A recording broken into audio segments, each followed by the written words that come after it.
Students, welcome to your chemistry classroom. प्यारे बच्चों, P block elements के आज हम जिस ग्रुप के बारे में बात करने वाले हैं that is group 14। Yes, carbon family. तो देखें कार्बन के परिवार में कौन कौन है। Now this is group 14 and it is having 5 members. Carbon, silicon, germanium, stannous जिसको हम टिन बोलते हैं, एंड प्लम्बस जिसको हम लेड बोलते हैं। ठीक है, लिखते हैं PB plumbum and that is lead. Okay, तो इनकी अक्रेंस के बारे में एज यूजुअल जैसे हम बाकी ग्रुप्स के लिए बात करते आए हैं, तो इन मेंबर्स के बारे में देखते हैं। Carbon, it is the 17th most abundant element in earth crust. Earth की क्रस्ट के अंदर, हमारी धरती के ऊपर जितनी भी मिट्टी है उसके अंदर क्रस्ट का कितना पोर्शन कार्बन से बना हुआ है, that is it is 17th most abundant element. Okay, now carbon एक तो कंबाइंड स्टेट में होगी। ठीक है, किसमें? प्लांट्स में, एनिमल्स में। ये अर्थ क्रस्ट की बात की है मैंने कि अर्थ की क्रस्ट के अंदर either it is in combined form with carbonate, this is calcium carbonate, तो उसमें भी कार्बन प्रेजेंट है। ठीक है, फिर in the form of pure coal. कोयला कहां से निकलता है? जमीन के नीचे से ना, माइंस होती हैं कोल की, कोल माइंस में से निकलता है। तो किससे बना हुआ? वो प्लांट्स, जितने भी हमारे डेड ऑर्गेनिक मैटर्स हैं, आपको पता है कोल फॉर्मेशन का क्या प्रोसेसिंग रहती है। तो इस तरीके से not only in the form of coal और in the form of combined minerals, it is also present in plants, animals. It is an important part. Plants का मेजर पोर्शन सेलुलोज कार्बन ही तो है, जितने कार्बोहाइड्रेट्स कार्बन ही तो है। Even हमारी बॉडी के अंदर biomolecules all are having carbon in good amount. ठीक है, तो carbon it's a part of our body, part of our system, right. Then silicon, it is the second most abundant element in earth crust. Actually earth crust है का silica, right. तो double है oxygen and oxygen is around 49.5%। तो by mass silicon forms 27.7% of earth crust, और बाकी के जो हैं वो ट्रेसेबल क्वांटिटी में रहते हैं। ठीक है, वेल, अब पहली हमारे पास जो प्रॉपर्टी आती है उसमें हम सभी एलिमेंट्स की इलेक्ट्रॉनिक कॉन्फ़िगरेशन लिखते हैं, तो इनकी भी देखते हैं। Carbon 1s2 2s2 2p2, silicon 1s2 2s2 2p6 10 हो गया, 3s2 3p2। Then germanium, it will be 4s2 4p2, tin 5s2 5p2 and lead 6s2 6p2, right. तो इस तरीके से आप देखिए इन एलिमेंट्स के अंदर लास्ट वाले इलेक्ट्रॉन कहां जा रहे हैं। अगर आप उनकी एक जनरल प्रेजेंटेशन देखें तो it is ns2 np2। Group 13 में क्या था? ns2 np1। तो ग्रुप 13 के बाद अब हमारे पास है ग्रुप 14, तो एक इलेक्ट्रॉन एक्स्ट्रा, तो p1 वाले थे सारे, अब ये सारे के सारे p2 वाले हैं।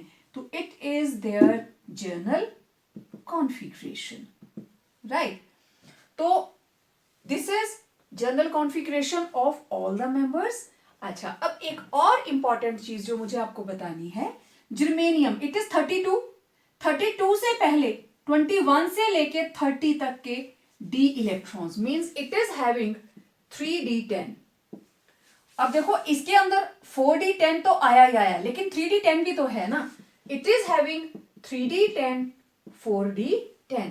अब यहां पहुंचेंगे, ये 3d सीरीज 4d 5d, तो it is having 3d10 4d10 5d10 and very very important 4f14 also. Lead के अंदर 4f14 इलेक्ट्रॉन्स भी प्रेजेंट है। अब आपको पता है इसको हम एटॉमिक साइज के लिए कंपेयर करेंगे, उनकी आयनाइजेशन एंथैल्पी के लिए कंपेयर करेंगे। ठीक है, तो इस तरीके से ये इनकी कॉम्पोजिशन है, ये इनकी इलेक्ट्रॉनिक कॉन्फ़िगरेशन है।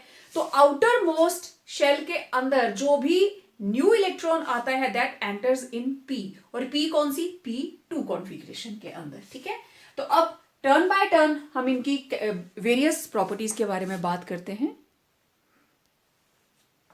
Now let's start with physical and periodic properties. The first one is atomic and ionic radii. तो मैंने यहाँ पे छोटा सा टेबल बना रखा है जिसको मैं यूज करने वाली हूँ. हमें हेल्प मिलेगी यहाँ बार बार इसको यूज करने से. ओके, सबसे पहले atomic radii. First property atomic radii. देखिए, क्योंकि ये मेंबर ग्रुप 13 के राइट हैंड साइड पे प्रेजेंट है तो इनके जो एटॉमिक रेडियाई हैं these are smaller than group 13 elements. Group 13 element से ये स्मॉलर है. लेकिन आप देखो 77 से 118, 122, 140 एंड 160. और दूसरी observation, atomic radii increases down the group. अब डाउन द ग्रुप इंक्रीज क्यों करता है आपको बहुत अच्छे से पता है. Every time there is addition of new shell. ठीक है, it increases down the group due to addition of new shell. ठीक है, नीचे को जाते हुए साइज बड़ा हो जाता है. लेकिन अगर आप एक चीज देखें 77 से 118, उसके नेक्स्ट आप देखो 122, उसके नेक्स्ट जब एन पे ये पहुंच रहा है there is change of 122 and 140 and after that 140 से क्या हो गया 146. No doubt it is increasing, increase कर रहा है. लेकिन जितना चेंज यहां पे है उससे कम चेंज यहां पे है. बाकी ट्रेंड आपके सामने है. ठीक है, तो देखिए जर्मेनियम का और सिलिकॉन का ज्यादा डिफरेंस क्यों नहीं है. ठीक है, no remarkable difference in atomic radii of silicon and germanium. ये है 118, ये है 122. रीजन, जर्मेनियम के अंदर प्रेजेंट हैं 3d10 electrons. There are present 10d electrons which have poor shielding effect. Poor shielding effect. Therefore, hold of nucleus increases on outermost electrons and size becomes smaller. तो smaller कितना सा हो जाएगा, जबकि देखो यहां चेंज देखो 77 से 118 बहुत ज्यादा है. लेकिन यहां सिर्फ 4 पिकोमीटर का डिफरेंस आ रहा है जस्ट बिकॉज ऑफ यहां पे 10d इलेक्ट्रॉन्स पड़े हैं और d वाले इलेक्ट्रॉन्स शील्डिंग तो नहीं करेंगे लेकिन eight the same time nuclear charge तो बढ़ा ना. 10d electrons it is having poor shielding effect. ठीक है, बट न्यूक्लियर चार्ज इंक्रीजेस. इसका शील्डिंग इफेक्ट कम है लेकिन nuclear charge increases. Nuclear charge बढ़ेगा तो hold of nucleus it will increase on outer most electrons, तो साइज थोड़ा सा स्मॉल हो जाएगा. ठीक है, अब देखो जब डी इलेक्ट्रॉन्स एंटर करते हैं किसी भी शेल के अंदर, मैं अगर जर्मेनियम की ही बात करूं तो जर्मेनियम का हमारे पास atomic number it was 32. Done. 32 का मतलब कि इसके न्यूक्लियस के अंदर देयर आर प्रेजेंट 32 प्रोटॉन्स और इसकी सराउंडिंग्स के अंदर there are present 32 electrons. Done. 1:1 ratio. लेकिन इन 32 में से 10 इलेक्ट्रॉन्स ऐसे हैं जो शील्ड नहीं करते.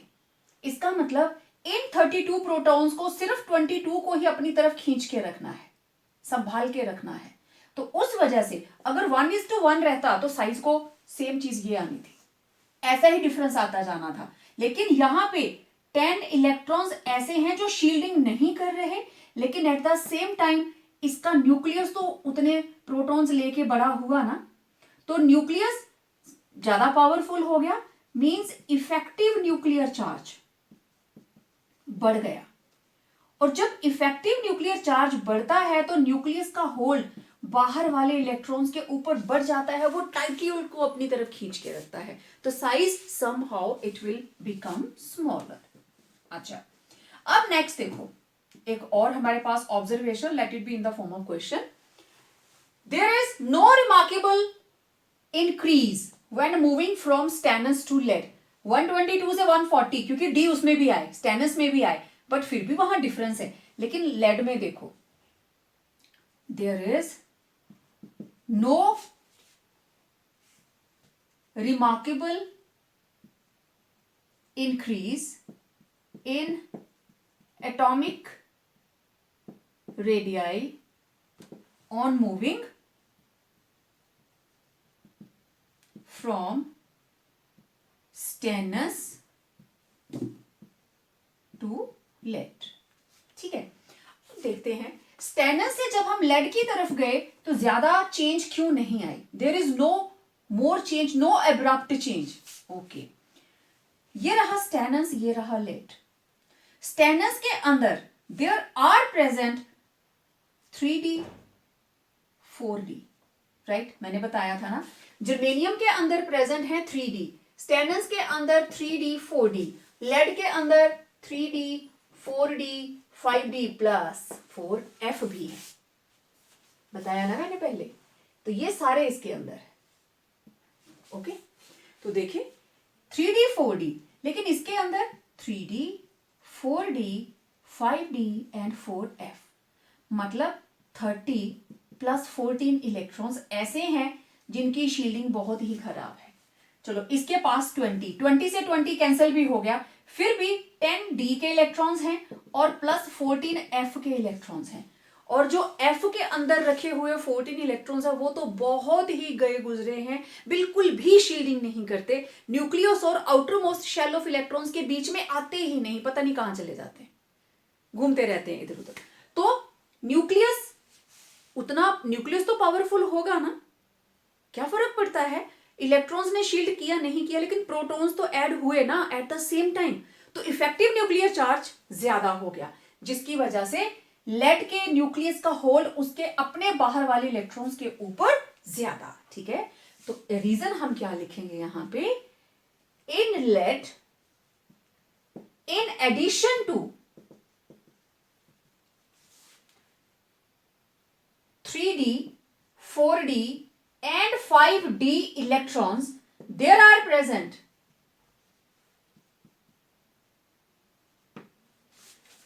ये है 30 electrons, right. There are present 14 4F electrons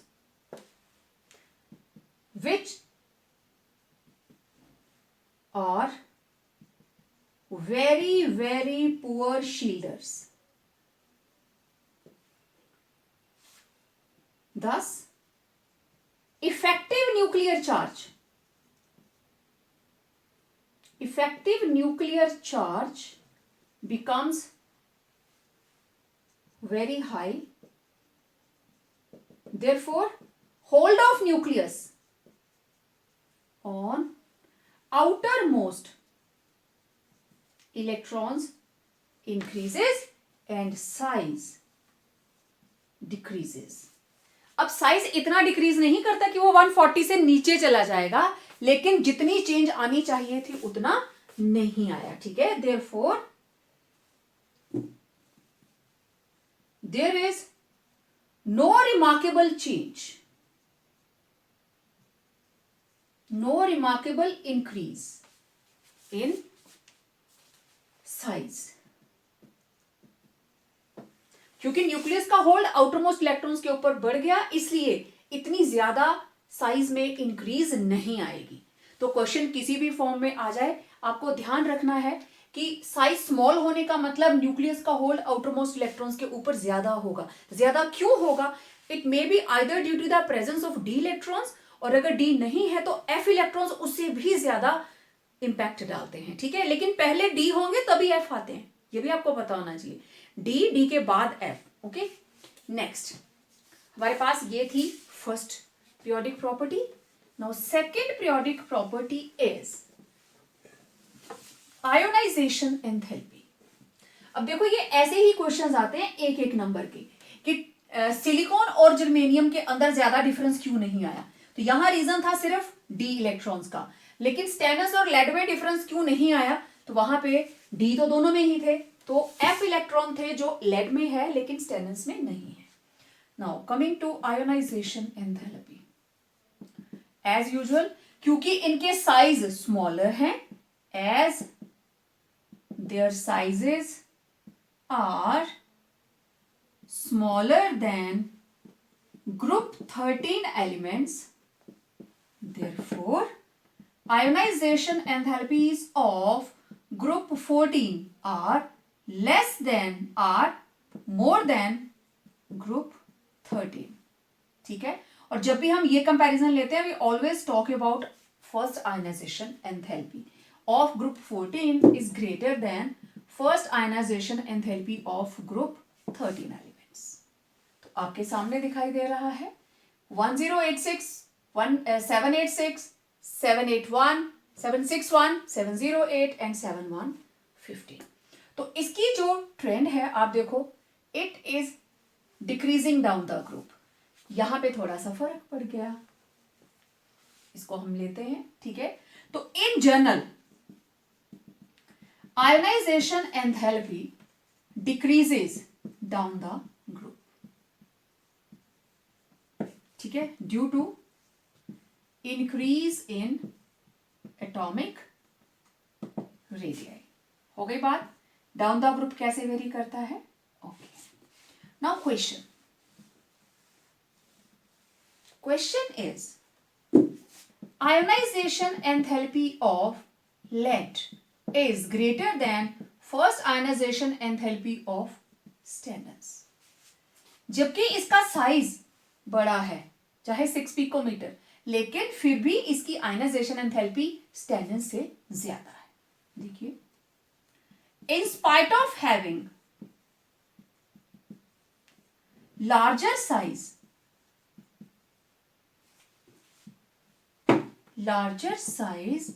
than stannous, first ionization enthalpy of lead is greater than first ionization enthalpy of stannous, because in lead there are present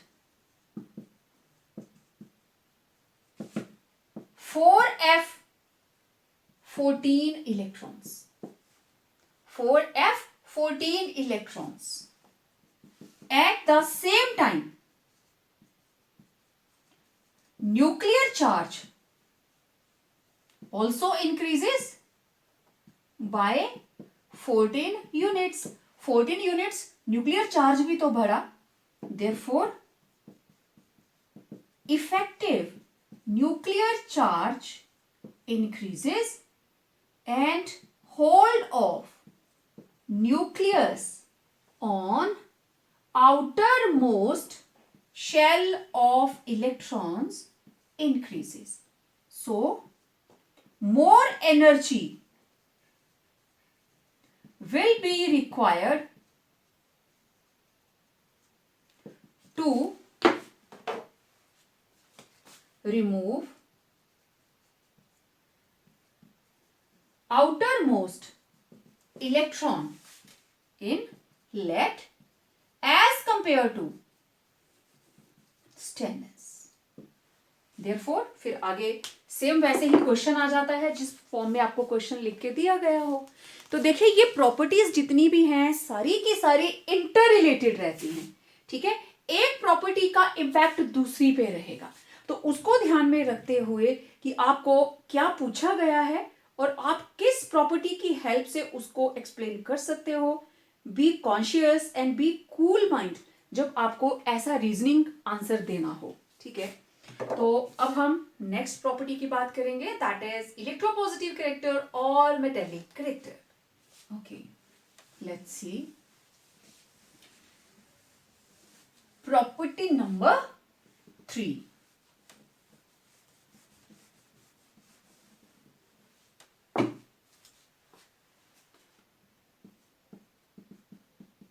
electropositive character और metallic nature. देखिए, जितने भी elements हैं they are having 4 electrons. Well, NS2 NP2. तो दो चारों electron अगर ये दे देंगे तो they will form MH4 ions and it is very very difficult to lose 4 electrons. Rare chances होते हैं, ठीक है। तो 4 इलेक्ट्रॉन देने मुश्किल, और अगर ये 4 इलेक्ट्रॉन एक्सेप्ट करें वो भी मुश्किल, not possible to get 4 electrons to complete their octet. तो ये क्या करते हैं, कोवलेंट बॉन्ड्स बनाते हैं, ठीक है। अब कोवलेंट बॉन्ड और इलेक्ट्रोपॉजिटिव कैरेक्टर दोनों के बीच में रिलेशन है भाई। इलेक्ट्रोपॉजिटिव मतलब टेंडेंसी टू लूज इलेक्ट्रॉन। जितनी भी मेटल्स होती हैं they are electropositive and non metals they are electronegative, they gain electron, right. तो carbon, silicon, germanium, stannous and lead. Carbon is are typical non metal, और ये दोनों these are metalloids. Metalloids को हम और क्या बोलते हैं, दीज आर सेमी मेटल्स, ठीक है। और ये दोनों है टिपिकल मेटल्स। तो क्या ऑब्जर्व किया आपने, down the group metallic character increase कर रहा है, ठीक है। तो electropositive character and metallic character increases down the group. तो याद रखना है, carbon is a non metal, second two members are metalloids and stannous and lead are typical metals. और आपको पता है मेटल्स की प्रॉपर्टी होती है to conduct heat and electricity, right. तो carbon it is non metal, silicon and germanium इनमें कुछ प्रॉपर्टीज मेटल्स की हैं, कुछ प्रॉपर्टीज नॉन मेटल्स की हैं, ठीक है। तो मेटल्स की क्वालिटी दैट कंडक्टेंस, इनमें कंडक्टेंस होती है, that is why they are used as semiconductors. Silicon it is used as semiconductor in computers like other operators जिसमें सेमीकंडक्टर्स हम यूज करते हैं। तो electropositive character, tendency to lose electron. अब इधर से इधर को जाते हुए जर्मेनियम, सिलिकॉन, कार्बन ये कोवलेंट बॉन्ड्स बनाते हैं, ये तीनों ही कोवलेंट बॉन्ड बनाते हैं। और ये वाले जो दो आगे हैं दे फॉर्म आयनिक बॉन्ड्स, मतलब ये इलेक्ट्रॉन देंगे, they will show stannous and lead show highest electropositive character. समझ आई बात, ये इलेक्ट्रॉन दे सकते हैं लेकिन ये वाले क्या करते हैं, दे फॉर्म कोवलेंट बॉन्ड, ठीक है। तो ये था इलेक्ट्रोपॉजिटिव और मेटेलिक कैरेक्टर। अपने लेफ्ट वाले मेंबर से इनका इलेक्ट्रोपॉजिटिव कैरेक्टर कम है, ठीक है। इलेक्ट्रोपॉजिटिव और metallic character less than group 13, group 13 से कम है, ठीक है, लेकिन डाउन द ग्रुप जाते हुए बढ़ता जाता है। फोर्थ प्रॉपर्टी इज इलेक्ट्रोनेगेटिविटी, आपके सामने लिखी है, इट इज इलेक्ट्रोनेगेटिविटी। वैल्यूज आपके सामने, क्योंकि मेटेलिक कैरेक्टर नीचे को जाते हुए बढ़ रहा है तो आप देखिए electronegativity it decreases down the group में नीचे को जाते हुए ये डिक्रीज कर जाती है due to increase in size. आप अच्छे से जानते हो आप इन सारी चीजों को, I will not explain more, done well. Next is density. क्योंकि नॉन मेटल से मेटेलिक कैरेक्टर बढ़ता जा रहा है, ठीक है। There are present 4 valence electrons. अभी हम डेंसिटी की बात करेंगे, ठीक है। शुरू के मेंबर्स के अंदर there are present 4 valence electrons, means जो भी आपस में 4 इलेक्ट्रॉन इसके पास हैं, 4 इसके पास हैं, तो इंटर मॉलिक्यूलर अट्रैक्शंस बहुत ज्यादा होंगी, राइट। शुरू में साइजेस आर स्मॉलर, लेकिन जैसे जैसे ग्रुप में डाउन चलते जाते हो साइज ऐसे बढ़ता जाता है, ठीक है। साइज भी बढ़ रहा है, at the same time atomic mass भी बढ़ रहा है, therefore mass per unit volume it will be higher, तो डेंसिटी भी बढ़ जाएगी, ठीक है। तो जैसे जैसे हम डाउन द ग्रुप मूव करते हैं density increases down the group. मैं वैल्यूज देखती हूं, carbon, silicon, germanium, stannous and lead. ये रही इनकी वैल्यूज। और आपको पता है वैल्यू होती है ग्राम पर सेंटीमीटर क्यूब, क्योंकि मास पर यूनिट वॉल्यूम होता है ना, तो ग्राम पर सेंटीमीटर क्यूब। तो ये आपके सामने वैल्यूज लिखी हैं। कार्बन की है 3.51 ग्राम पर सेंटीमीटर क्यूब, और मैंने 2 लिखी है यहां पे क्योंकि ये कार्बन के 2 एलोट्रोप हैं। This is diamond and this is graphite. Graphite की डेंसिटी कम होती है क्योंकि लूजली पैक्ड होता है, diamond is tightly packed, therefore इसकी डेंसिटी ज्यादा। तो जैसे जैसे आप डाउन द ग्रुप जाएंगे साइज बढ़ता जाता है, मॉलिक्यूलर साइज बढ़ेगा, एटॉमिक मास बढ़ेगा, तो उनकी डेंसिटी भी बढ़ेगी, और वो आपको इसकी वैल्यू से क्लियर हो रहा है। ठीक है, next melting and boiling points. ये आपकी स्क्रीन पे मैंने पहले से ही लिखे हुए हैं, तो इधर देखिए मेल्टिंग पॉइंट 4000, 1600, 1200, 505 एंड 600। उसी तरीके से 35, 31, 28, तो दोनों ही melting point, boiling point decreases down the group. They are decreasing down the group, क्योंकि साइज बड़ा होने के कारण उनके बीच में साइड वाइज ओवरलैप बहुत कम होता है।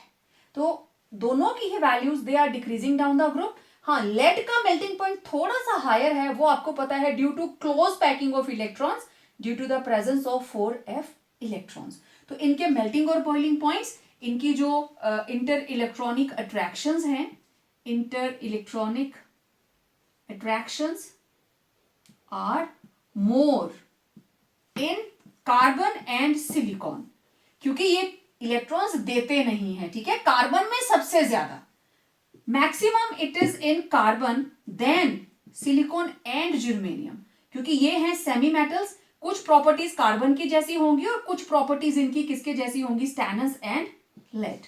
तो कार्बन का मेल्टिंग पॉइंट सबसे हाईएस्ट। आप कार्बन को गर्म करते जाओ, दहक जाएगा, रेड हॉट हो जाएगा, लेकिन पानी नहीं बनेगा, तो बॉइलिंग पॉइंट का तो सवाल ही नहीं आता।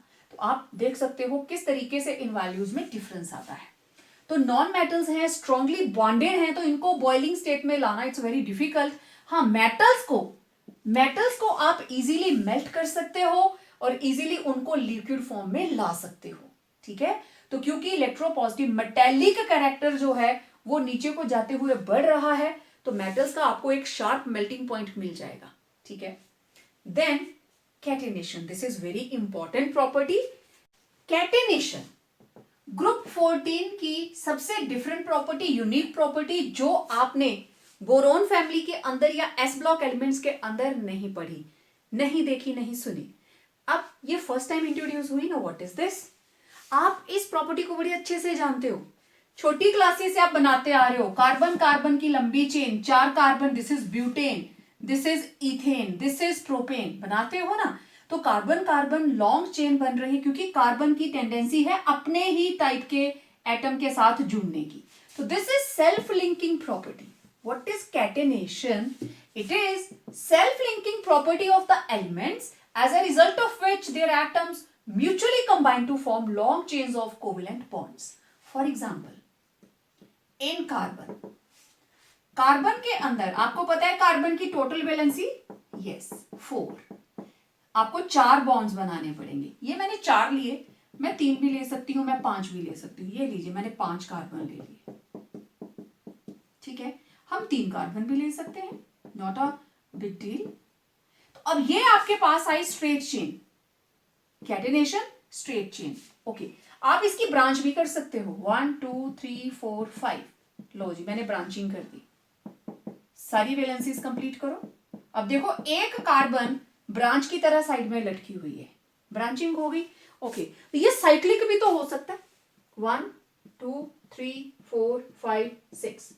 अब हर कार्बन की वैलेंसी 4 कंप्लीट कर दीजिए। ठीक है, तो this is linear, this is branched,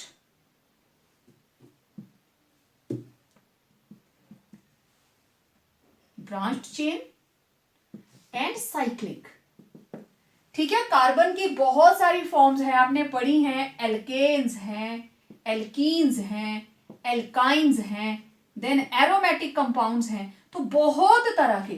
तो basically straight chain, branch chain और cyclic, this is the meaning of catenation. ठीक है।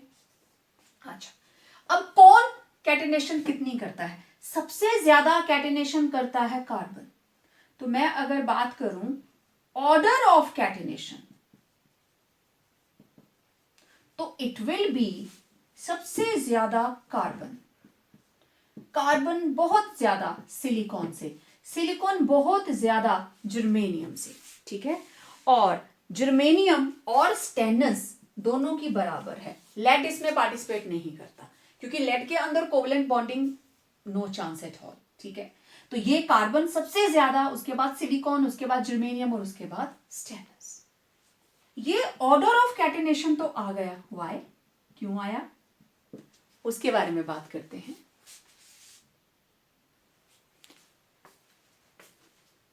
अब ये ऑर्डर क्यों है, इस ऑर्डर को एक्सप्लेन करने के लिए मैंने उस बॉन्ड की एनर्जी नोट की है यहां पे, जो इनके बीच में बनना चाहिए अगर इनको कैटेनेशन दिखानी है। ठीक है।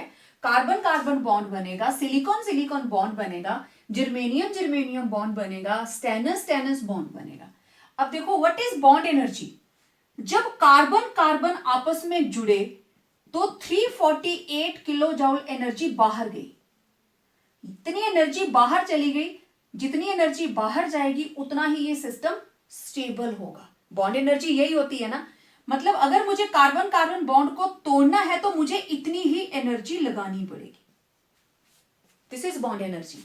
जितनी एनर्जी बाहर निकली दोनों कार्बन के जुड़ने पर, और जितनी एनर्जी लगाकर आप इस बॉन्ड को तोड़ेंगे, दोनों ही क्या कहलाती हैं, बॉन्ड एनर्जी। केमिकल बॉन्डिंग का कंसेप्ट है, उसको फिर से देख लेना आप लोग। ठीक है। इसको तोड़ने के लिए चाहिए 348, इसको 297, इसको 260, इसको 240। तो सबसे पहले कौन टूटेगा? क्वाइट ऑब्वियस, दिस वन, क्योंकि इसकी बॉन्ड एनर्जी सबसे कम है तो इसकी स्टेबिलिटी भी कम हुई, जल्दी टूट जाएगा। लेकिन इसको तोड़ने के लिए तो आपको 348 एनर्जी चाहिए। ठीक है। सो मैं यहां लिखूंगी larger is the value of bond energy, stable will be bond. ठीक है। जितनी ज्यादा बॉन्ड एनर्जी की वैल्यू होगी, बॉन्ड उतना ही ज्यादा स्टेबल होगा। ठीक है। As strength of bond decreases from carbon to stannous, आप देख सकते हो कार्बन से स्टेनस तक जाते हुए स्ट्रेंथ ऑफ बॉन्ड कम हो रही है। Therefore tendency to form covalent bond with itself also decreases। ठीक है। क्योंकि स्ट्रेंथ कम हो रही है तो बॉन्ड बनेगा भी नहीं। ठीक है। therefore order of catenation decreases down the group। ठीक है। कार्बन में मैक्सिमम क्यों? why maximum in carbon? This is due to its smaller size। इसका साइज बहुत स्मॉल होता है, and due to its smaller size and high bond energy,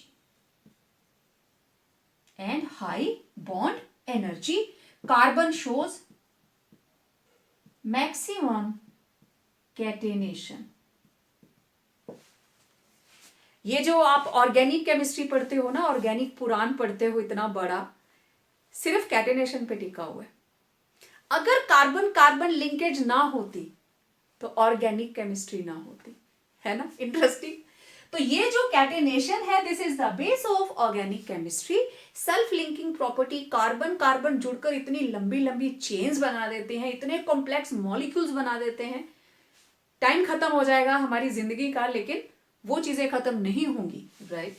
तो ये था process of catenation. Next is multiple bonding. इस family के अंदर आपने बोरोन के अंदर कहीं मल्टीपल बॉन्डिंग देखी थी?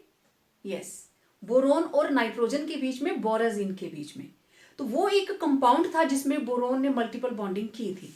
लेकिन आप देखेंगे कार्बन के अंदर it is having very high tendency of multiple bonding. देखो जितनी भी एल्कीन्स हैं, एल्कीन्स के अंदर क्या रहता है? Double bond. आप कितने सारे कंपाउंड्स, कितनी लंबी चेन बना सकते हो विद ऑल्टरनेट और कहीं कहीं पे डबल बॉन्ड, ठीक है। देन एल्काइंस, तो देखो कार्बन क्या क्या बनाएगा? एल्कीन्स, कार्बन,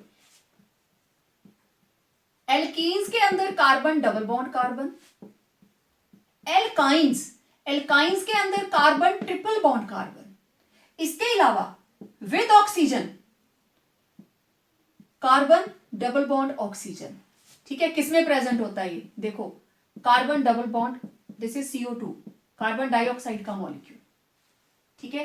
तो कार्बन डबल बॉन्ड ऑक्सीजन। इसके अलावा नाइट्रोजन के साथ देखो क्या क्या बनाता है? Carbon double bond nitrogen. अब इसकी भी 2 वैलेंसीज खाली है, इसकी भी 1 वैलेंसी खाली है, यहां कुछ भी हो सकता है, ठीक है। तो बेसिकली मुझे क्या बताना है? Carbon double bond nitrogen and also there is carbon triple bond nitrogen, cyanide ion. तो इसकी टेंडेंसी है कार्बन की टू हैव मल्टीपल बॉन्डिंग, जो कि बाकी के members silicon, germanium, stannous and lead नहीं है। ये इसकी यूनिक प्रॉपर्टी है, इस प्रॉपर्टी के लिए ये बाकियों से अलग बिहेव करता है। ओके, क्यों दिखाई इसने? कार्बन किस किस के साथ कंबाइन कर रहा है? या तो कार्बन के साथ, या ऑक्सीजन के साथ, या फिर नाइट्रोजन के साथ, ठीक है। अब देखें, कार्बन, नाइट्रोजन, ऑक्सीजन, इन्हीं के साथ कंबाइन किया, तो कार्बन कार्बन लिंकेज में तो कार्बन ही होगा, ठीक है। तो this is carbon, it can combine with these 3।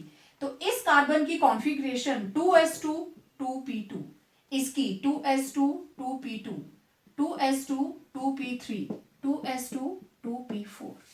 तो जिस वक्त कार्बन को कार्बन से ओवरलैप करना है, तो ओवरलैपिंग किसके बीच में है? 2p के बीच में। जब कार्बन को नाइट्रोजन के साथ ओवरलैप करना है, अगेन देयर इज 2p। जब इसको ऑक्सीजन के साथ कंबाइन करना है, अगेन देयर इज 2p, ठीक है।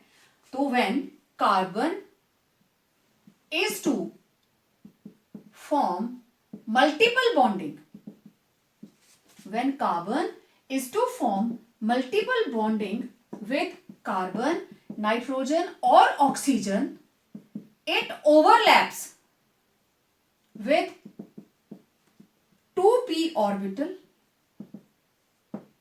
which have same size and energy। जो कार्बन की अपनी ऑर्बिटल का साइज और एनर्जी है वही इन तीनों की है, इसलिए इनके बीच में साइड वाइज ओवरलैप हो जाता है, मल्टीपल बॉन्डिंग हो जाती है, same size and energy. Therefore side wise overlap to form pi bonding, that is multiple bonding, is possible, क्योंकि जो भी इनकी ऑर्बिटल्स हैं they are of comparable masses. Okay, अब in case of silicon, germanium and stannous, there will be overlap between 3p किसकी? Silicon की, 4p germanium की, and 5p किसकी? स्टैनस की, and 5p of stannous has to overlap with 2p of oxygen, nitrogen और carbon. देखो ना, silicon के साथ कार्बन भी तो जुड़ सकता है ना, तो एनर्जी का गैप आ गया, ठीक है। There will be large energy gap and there will be no effective sidewise overlap. इनमें इफेक्टिव ओवरलैप नहीं होगा क्योंकि अब कार्बन और कार्बन या oxygen, this is carbon, this is oxygen, बराबर साइज, ओवरलैप हो जाएगा साइड वाइज. लेकिन सिलिकॉन के केस में this is 3p and this is oxygen. How it is possible? ठीक है, तो जो बाकी के मेंबर्स हैं silicon, germanium, stannous, there will be overlap between 3p of silicon, 4p of germanium and 5p of stannous. ठीक है, in case of silicon, germanium, stannous, there will overlap between, ठीक है, there will be overlap between 3p, 4p and 5p with 2p of oxygen, nitrogen or carbon, and there will be large energy gap. There is large energy gap. There is large energy gap. And there will be no effective sidewise overlapping. Therefore, no multiple bonding is possible. No multiple bonding will be possible. ठीक है, इसको आप ये reason देंगे. अच्छा, अभी एक question करते हैं, एक बहुत ही इंपॉर्टेंट क्वेश्चन जो आपको इनकी मल्टीपल बॉन्डिंग को समझने में बहुत हेल्प करेगा. It is the structure of trimethylamine. This is trimethylamine is tetrahedral, while that of tricyclylamine it is planar. तो पहले हम ये देखें ये दोनों हैं क्या? Amine, this is ammonia. Ammonia के साथ लगे हैं 3 हाइड्रोजन. मैंने तीनों हाइड्रोजन्स को रिप्लेस कर दिया मिथाइल ग्रुप से, CH3, CH3, CH3, और दूसरी बार सिलाइल, SiH3, SiH3, SiH3. ठीक है, तो पहला मॉलिक्यूल मेरे पास बना नाइट्रोजन. नाइट्रोजन के साथ लगा है CH3 3 टाइम्स और दूसरा है SiH3 3 टाइम्स. तो this is tri methyl amine and this is tri silyl amine. तो ये कहता है इसका structure it is tetrahedral and it is planar. ठीक है, टेट्राहेड्रल का मतलब it is having sp3 hybridisation और प्लेनर का मतलब it will be having sp2 hybridisation. तो मैं स्पेस थोड़ा सेव कर लेती हूं. प्लेनर का मतलब sp2 hybridization and this is sp3 hybridization. अच्छा, अब अगर आप इनका स्ट्रक्चर देखो, नाइट्रोजन, नाइट्रोजन के 3 तरफ लगे हैं मिथाइल ग्रुप. अमोनिया भी ऐसे ही होता है ना. आया यार, this is the structure of ammonia. Hydrogen की जगह लगे मिथाइल, लेकिन लोन पेयर तो है ना, lone pair is present there. तो this structure is tetrahedral. Actually distorted tetrahedral होता है, बट अभी हम यहां पे इसको टेट्राहेड्रल ही लेंगे. और इधर नाइट्रोजन के साथ 3 सिलाइल ग्रुप लगे हैं एंड इट इज प्लेनर. ये प्लेनर है.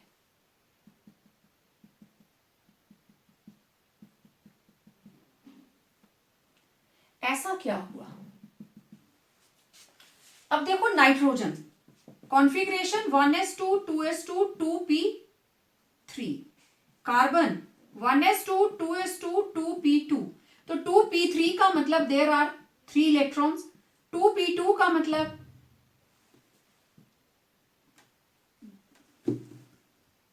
कार्बन. कार्बन के अंदर भी अब देखो यहां पे this is 2s 2p. Carbon का भी इसमें 2 इलेक्ट्रॉन, 1 1 1. कार्बन के single electron, 1 1 1.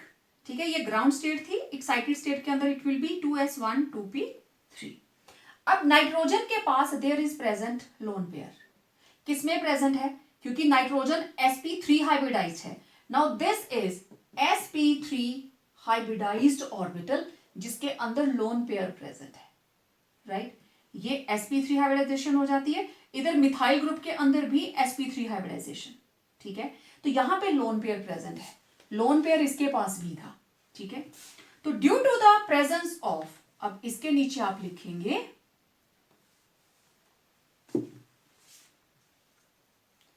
Due to the presence of lone pair, 1 lone pair and 3 bond pair around 9, it is tetrahedral। अभी 2 लाइन्स बाद में लिखते हैं, ओके।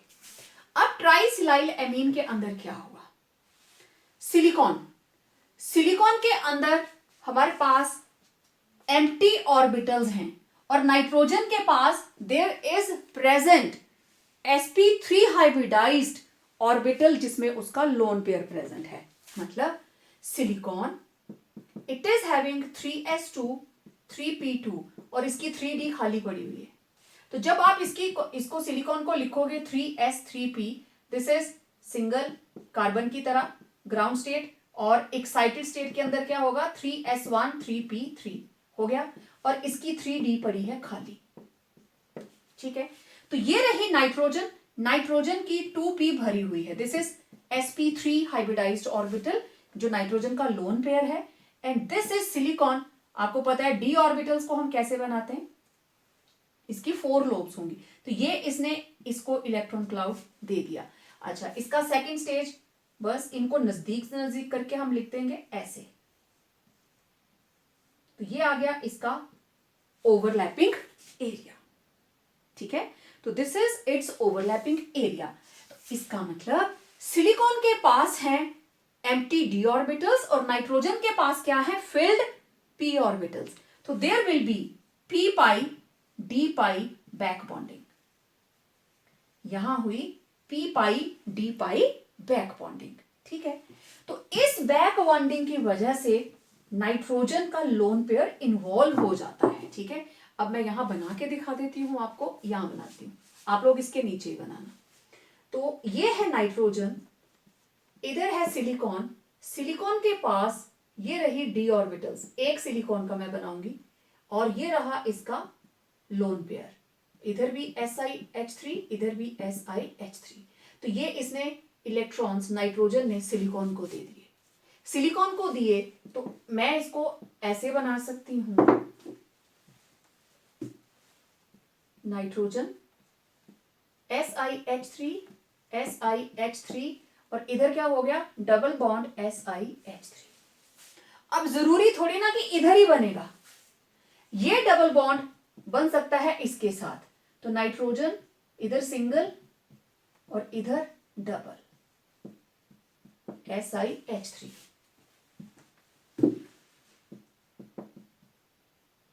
ठीक है। अब थर्ड वाली पे शिफ्ट कर दीजिए,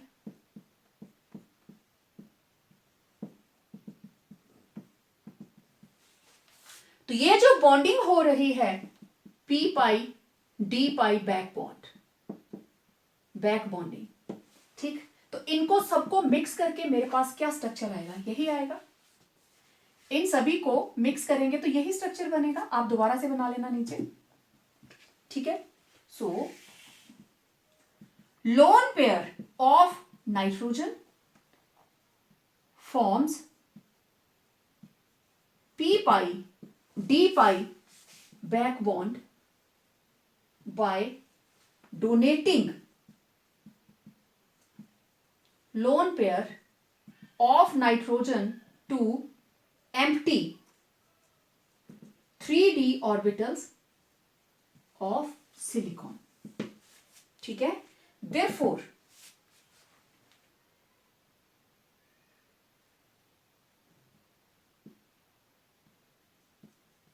no lone pair is available and structure become planar। क्योंकि लोन पेयर की प्रेजेंस थी तो इट वाज टेट्राहेड्रल, और जब ये लोन पेयर इसके साथ इन्वॉल्व हो जाए डबल बॉन्ड बनाने के लिए तो स्ट्रक्चर जो है वो खुद ब खुद एडजस्ट करेगा खुद को, क्योंकि 4 बॉन्ड्स के लिए तो टेट्राहेड्रल होगा, तो 3 बॉन्ड्स बने, अब ना डबल को हम सिंगल ही काउंट करते हैं, 3 बॉन्ड्स बने तो इट विल बी प्लेनर, ठीक है। तो due to the presence of lone pair and 1 lone pair and 3 bond pairs around nitrogen it is tetrahedral, ठीक। So as carbon doesn't have d orbitals, therefore p pi d pi back bonding is not possible and it remains tetrahedral। तो इस तरीके से आप इस चीज को explain करेंगे। जैसे मैंने बताया मल्टीपल बॉन्डिंग, क्योंकि यहां पे हमारे पास कार्बन है, 2p ऑर्बिटल है, लेकिन 2p तो पूरी भरी हुई है, अब 2d तो होती नहीं, तो किसमें ये इन इलेक्ट्रॉन क्लाउड्स को रिसीव करेगा। Now one more very very important इसका जो टॉपिक है दैट इज ऑक्सीडेशन स्टेट। देखो कार्बन -4 से लेके +4 तक दिखाता है। रिडॉक्स रिएक्शंस के अंदर जब आप बैलेंसिंग ऑफ केमिकल इक्वेशंस कर रहे हो, कहीं पे कार्बन 0 आता है, कहीं पे कार्बन +1 आता है, कहीं पे +2 आता है, तो it has variable oxidation states ranging between -4 to +4। क्योंकि स्मॉलेस्ट साइज कार्बन का साइज सबसे छोटा, तो टेंडेंसी कि सारे इलेक्ट्रॉन दे दे दैट इज ऑल्सो डिफिकल्ट, 4 ले ले दैट इज ऑल्सो डिफिकल्ट, तो maximum they show covalent compounds. जितने भी मेंबर्स हैं they prefer to show covalent compounds, right. And down में जाते जाते मेटल्स आ जाती हैं, यहां तक तो रहा कोवेलेंट, तो यहां तक आते आते दे शो आयनिक कंपाउंड्स। इनका बिहेवियर आयनिक बॉन्ड बनाते हैं, ये दे शो आयनिक बिहेवियर, ठीक है, क्योंकि मेटल्स हैं, क्वाइट ऑब्वियस, इलेक्ट्रोपॉजिटिव है तो आयनिक कंपाउंड्स बनाएंगे। अब tendency to show +2 oxidation state increases down the group while tendency to show +4 decreases. Why? अब मैं एक्सप्लेन नहीं करूंगी, this is due to inert pair effect. तो आप ग्रुप 13 का वीडियो खोलिए, वहां अच्छे से उसको देखें और आंसर को नोट करें, ओके। सिर्फ ये नहीं लिख देना tendency to show due to inert pair effect, आपको पता है एक्सप्लेन करना पड़ेगा। NS2 NP2, तो ये जो NS इलेक्ट्रॉन्स है they are closely packed towards the nucleus, and इन्हीं में क्यों हुआ? Due to the presence of D and F electrons. Hint दे रही हूं मैं, due to the presence of D and F electrons, क्योंकि ये प्रॉपरली शील्ड नहीं करते, nuclear charge, effective nuclear charge increases which hold the outermost electrons tightly। तो ये जो NS इलेक्ट्रॉन्स हैं they behave like inert, हमें पार्टिसिपेट नहीं करना है, they show reluctance to participate in chemical bonding। तो नीचे जाते जाते ये जो मेंबर्स हैं they prefer to show +2 oxidation state। Question ऐसे आए या इस तरीके से आए that SnCl2 is more stable than SnCl4 और PbCl2 is more stable than PbCl4। तो आंसर वही रहेगा due to inert pair effect, लेकिन D और F इलेक्ट्रॉन्स का लिखकर आपको एक्सप्लेन करना है। फिर एक और question, compounds with +2 oxidation state are ionic while that of 4 oxidation state are covalent। yes, that is the fact।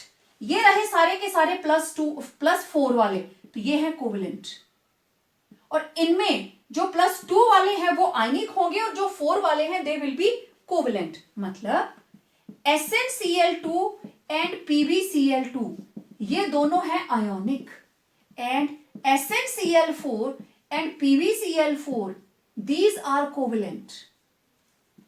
ये एक एक नंबर के क्वेश्चंस हैं, पेपर में कैसे भी कुछ भी पूछ लेते हैं, कुछ पता नहीं चलता क्या पूछ लेंगे, तो आपको रीजन पता होना चाहिए। SnCl2 PbCl2 इनके अंदर प्रेजेंट है Pb2 पॉजिटिव Sn2 पॉजिटिव, और जो 4 वाले हैं इनके अंदर प्रेजेंट है Pb4 पॉजिटिव SN4 पॉजिटिव। तो आप मेरे को ये बताइए साइज किसका स्मॉल होता है, 2 का कि 4 का? 4 का। जितने इलेक्ट्रॉन चले गए साइज छोटा होता जाएगा, मतलब size of SN4 positive is very very small than SN2 positive. Size इसका बहुत छोटा हो गया, तो जितना साइज छोटा होगा उसकी चार्ज डेंसिटी उतनी ही ज्यादा होगी। Therefore SN4 positive has very high charge density. एक तो चार्ज डेंसिटी ज्यादा होगी as well as polarizing power, Fajans rule, polarizing power. Therefore, covalent character is introduced. Therefore, +4 oxidation state forms covalent compounds. है ना इंटरेस्टिंग? अब आपको इसका और इसका कंपैरिजन आ जाए, इसका और इसका आ जाए, या जर्नली आ जाए जैसे मैंने लिखा है, क्योंकि आप सीधा लिखेंगे compounds with 4 positive oxidation state are covalent because a cation with higher oxidation state has smaller size. अगर आपने जर्नल लिखना हो अ केटाइन, ठीक है, यहां तो मैंने एग्जांपल से लिख दिया। अगर आपको जर्नल बात लिखनी हो तो आप लिखेंगे cation with +4 oxidation state that has very small size, therefore it will have very high charge density and polarizing power। बाकी सारा वही, polarizing power है तो it will form covalent bonds। then maximum covalency is +6, इससे ज्यादा ये show नहीं कर सकते। जितने भी हमारे मेंबर्स हैं silicon SiF6 net charge 2 negative. ये था SiF4 नॉर्मल, क्योंकि सिलिकॉन कार्बन की तरह 4 बॉन्ड्स बना सकता है, +4 ऑक्सीडेशन स्टेट शो करेगा, कोवेलेंसी +4, ठीक है। तो अगर इसको अरेंज करना है आगे तो it will have sp3d2 SiF6। मैंने पहले वाले वीडियो में आपको बताया है that it is SiF6 2 negative means silicon. इसके पास है 3s 3p and 3d। Single single single single 4 electron हो गए, ओके। इसके साथ नॉर्मल बॉन्ड, इसके साथ नॉर्मल, इसके साथ नॉर्मल, इसके साथ नॉर्मल, लेकिन यहां पे कौन से बनेंगे 2? यस, इधर आएंगे फ्लोराइड आयंस और अपने इलेक्ट्रॉन लेकर आएंगे। यहां दोनों ने बनाया कोऑर्डिनेट बॉन्ड। अब देखो हाइब्रिडाइजेशन कौन सी हुई, sp3d2। sp3d2 मतलब सिलिकॉन, इसके साथ ये रहे 6 फ्लोरीन्स और 2 फ्लोरीन्स, क्योंकि 2 नेगेटिव लेके आई हैं तो ऐसे स्ट्रक्चर बनेगा। स्टेनस जर्मेनियम के अंदर 4s 4p 4d, 5s 5p 5d, 6s 6p, ठीक है, 3 4 5। तो इस तरीके से आप इनकी d ऑर्बिटल्स को यूज कर सकते हैं। सिलिकॉन 3 वाली करेगा, ये 4 वाली, 5 वाली और ये 6 वाली, ठीक। लेकिन कार्बन तो ये चीज नहीं दिखाता। मैक्सिमम कोवेलेंसी इज +6, लेकिन कार्बन में तो +6 कोवेलेंसी है ही नहीं। क्वेश्चन वाज दिस, ये कैसे बनाता है ये मैंने आपको बता दिया। अब कार्बन जो है, carbon doesn't show covalency of +6। Carbon does not show covalency of +6। Why? Simple, due to absence of d orbitals. इतना भी लिख देंगे नंबर पूरा मिल जाएगा। थोड़ा बढ़ाना चाहते हो कार्बन की कॉन्फ़िगरेशन लिख दीजिए, 2s2 2p2 no d electrons. तो वो एक्स्ट्रा जो 2 f इलेक्ट्रॉन्स आ रहे हैं उनके इलेक्ट्रॉन कहां रिसीव करेगा? तो due to absence of d orbitals carbon does not form CF6 2 negative. No doubt CF4 बनाता है, CF4 बनाता है, CCl4 बनाता है, बट CF6 2 नेगेटिव नहीं बनाएगा। ठीक है, क्वेश्चन ऐसे भी आ सकता है, SiF6 2 negative exist while CF6 2 negative does not. Reason? Due to absence of d orbitals, carbon cannot afford +6 covalency. It cannot extend its oxidation state beyond 4. So, it was all about physical and periodic properties of, ठीक है, group 14 carbon family.